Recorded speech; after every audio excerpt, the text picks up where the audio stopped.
জীবনের শেষ বয়সে এসে মনে হবে এক হাত বেশি পাওয়া জায়গার জন্য প্রতিবেশীর সাথে ঝগড়া করাটা ভুল ছিল। রাত জেগে মিথ্যা স্বপ্ন দেখিয়ে কারো সাথে চ্যাট করাটা ভুল ছিল। কারো সাথে তর্ক করে বড় কথা বলে তার মনে কষ্ট দেওয়াটা ভুল ছিল। দুর্বল কাউকে চোখ রাঙিয়ে ক্ষমতা দেখানোটা ভুল ছিল। জীবনের শেষ বয়সে এসে মনে হবে ক্লাসের সবচেয়ে ব্রিলিয়ান্ট স্টুডেন্ট না হতে পারলেও খুব একটা ক্ষতি ছিল না। অনেক টাকা জীবনে আয় করতে না পারলেও বড় কোনো ক্ষতি হতো না।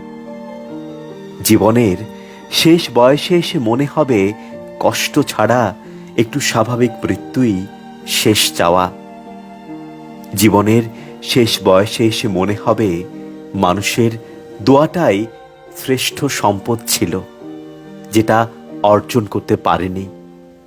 জীবনের শেষ বয়সে এসে মনে হবে মানুষের মনে কষ্ট দেওয়াটাই সবচেয়ে বড় ভুল ছিল। শেষ বয়সে শ্বাসকষ্টে আটকে থাকা নিঃশ্বাস নিতে পারার কষ্টে শুধু মানুষের দোয়াটাই শ্রেষ্ঠ সম্পদ মনে হবে। আসুন সকলে লোভ, হিংসা, অহংকার পরিহার করে সুন্দর একটা জীবন যাপন করি।